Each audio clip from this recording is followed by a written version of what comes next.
ఏంటి 50% వరకు తగ్గింపా? అవును మరి, మన Gayatri Reddy silks weaver sale లో. సార్ మీకు గుర్తున్నది అంటే ఈ ట్యూన్ నేను నిమిషం అంటే కొన్ని తక్కువ టైంలో నేను కంపోజ్ చేశాను. ఇంకొకటి చాలా టైం పట్టింది. సో అది ఏమైనా ఉందా? తక్కువ టైం, లాంగెస్ట్ టైం పట్టింది? డెఫినెట్గా ఉన్నాయి. లక్ష్మీ సెంటిఆర్లో ఒక పాట చేశాను నేను. క్షమించు లక్ష్మి అన్న ఒక పాట ఉంటుంది, క్లైమాక్స్లో వచ్చేది. That took me 50 seconds for that. 50 secondsలో ట్యూన్ కంపోజ్ చేశాను. అది ఎంత లెంత్ ఉంటే అంత లెంత్ స్ట్రైట్ అవే పాడాను మొత్తం. రాము గారు వెంటనే ఓకే చేశారు. ఓకే ట్యూన్ ఇది. సో అండ్ హోరాహోరీ అని ఒక సినిమా చేశాను నేను, తేజ గారు డైరెక్టర్ దానికి. దాంట్లో నా గుండె చెప్పుడంతా పిచ్చి పిచ్చిగా అన్న పాట, అది 1 minute.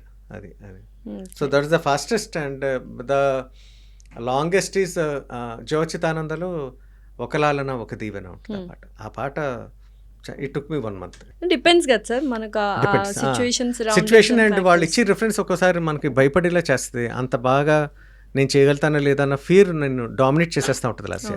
అందుకని it took me so much time. So 50 secondsలో చేసినప్పుడు ఆర్జీ గారి రియాక్షన్ ఏంటి, రాము గారి రియాక్షన్ ఏంటి? ఆయన నేను 50 secondsలో చేశానన్న ఆయనకి అదే ఉండదు, ఆ ట్యూన్ బాగుందా లేదా అంతే. అంతే.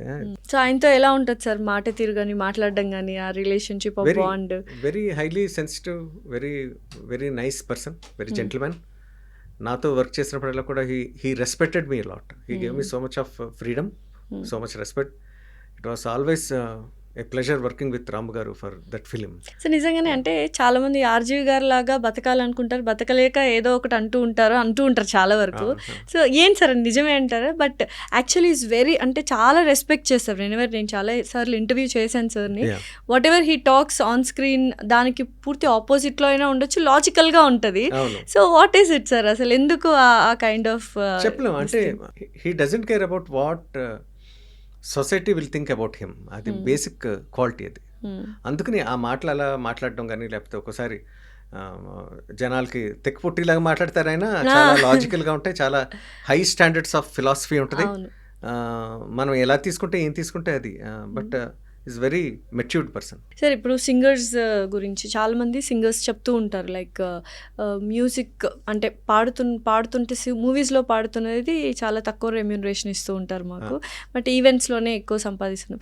ఇదేంటి సార్ అంటే ఒక చాలామంది సింగర్స్ బయటకు వచ్చి లైక్ మాకు ఒక ఏమంటారు కమ్యూనిటీ ఉంటే బాగుండు మాట్లాడడానికి, ఇలా చెప్తూ ఉంటారు, అసోసియేషన్ ఉంటే బాగుండు లైక్ డిఫరెంట్గా. సో రెమ్యూనరేషన్ విషయంలో సింగర్స్కి ఎందుకు అంత తక్కువగా ఇస్తూ ఉంటారు?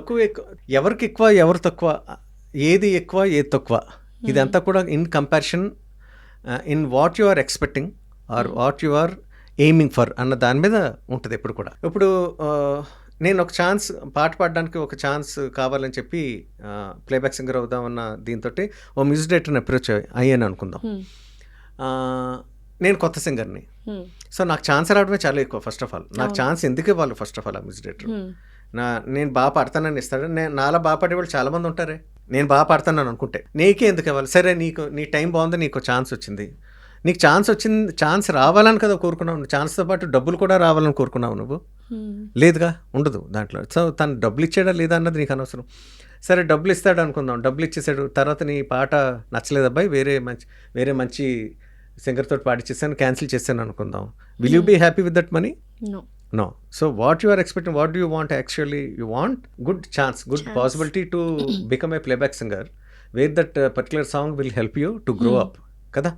సో అందుకని చిన్న డబ్బు ఇచ్చాడా లేకపోతే అసలు ఇవ్వలేదా డబ్బు అన్నది ఇమ్మెటీరియల్. ఒక స్టాండర్డ్కి వెళ్ళిపోయిన తర్వాత ఆటోమేటిక్గా అన్నీ ఫాలో అవుతాయి. నీ క్రెడిబిలిటీని బట్టి, నీ క్యారెక్టర్ని బట్టి, నీ మెరిట్ని బట్టి, నీ పాసిబిలిటీస్ని బట్టి, ఇవన్నీ కూడా ఆటోమేటిక్గా ప్రపంచం నువ్వు లేకపోతే ఈ పాట జరగదు, పాడించుకోకపోతే నా పాట వేస్ట్ అని అనుకున్నప్పుడు ఆటోమేటిక్గా they will increase your payments. ఆటోమేటిక్గా నువ్వే డిమాండ్ చేసి స్టేజ్లో ఉంటావు. నేను 1 lakh ఇస్తేనే పాడతాను. ఇప్పుడు మన శంకర్ మహాదేవన్ గారు, లేకపోతే కేకే, లేకపోతే బాలసుబ్రహ్మణ్యం గారు, లేకపోతే శ్రేయ ఘోషల్, లేకపోతే సిద్ శ్రీరామ్, వీళ్ళందరూ they charge considerably. They are premium singers. వాళ్ళు ఎక్స్పెన్సివ్ కాదా అన్నది నీ స్థాయిని బట్టి, నీ దగ్గర ఎంత డబ్బు ఉందా అని బట్టి ఉంటుంది. ఇప్పుడు if you are willing to play 10 lakhs for a singer, తను 2 లక్షలే ఛార్జ్ చేస్తాడు అని అనుకుందాం, ఇదేంటి ఎంత చీప్గా పాడుతున్నాడు నువ్వు అనుకుంటావు. అసలు నీ దగ్గర ఎంత డబ్బు ఉంది, నువ్వు ఎంత వాల్యూ ఇస్తున్నావు సింగర్కి, ఎంత ఖర్చు పెడదాం అనుకుంటున్నావు సినిమా ఓవరాల్ బడ్జెట్లో అన్న దాన్ని బట్టి ఉంటుంది. సో ఎక్కువ తక్కువ అన్నది it's an hypothetical feeling, hypothetical question అది. డెఫినెట్లీ. సో నాకు 10,000 ఇచ్చారనుకో అది నేను చాలా గొప్పగా ఫీల్ అవ్వచ్చు.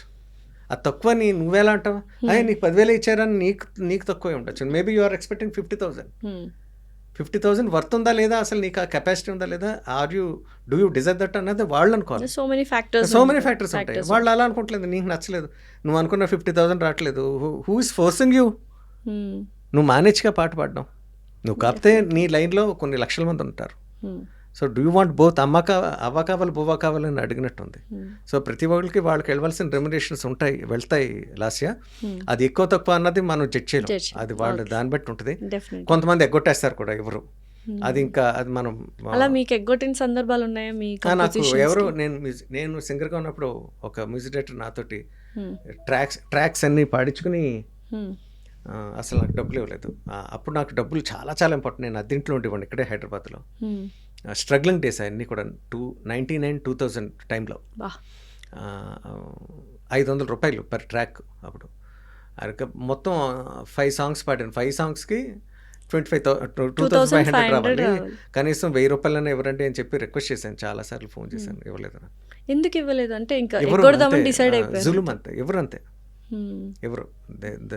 There are people like that. డైరెక్టరా, producer? No music director. Music director. So music డైరెక్టర్సే ఇవ్వాలి కాబట్టి. అంటే ఒక్కసారి మ్యూజిక్ డైరెక్టర్స్ ఇస్తారు, వాళ్ళ హ్యాండ్ ఓవర్లో ఉంటుంది కాంట్రాక్ట్. ఒక్కసారి ప్రొడ్యూసర్స్ ఇస్తాం. నౌ హీస్ మ్యూజిక్ కంపోజింగ్ చేస్తున్నారు. He has done nice work. Yeah, good work. Nice. He's not there. Okay. ఎప్పుడైనా అంటే ఉన్నప్పుడు అడిగారా మళ్ళీ ఎప్పుడైనా కలిసిన సందర్భంలో? నో ఇంకంతే.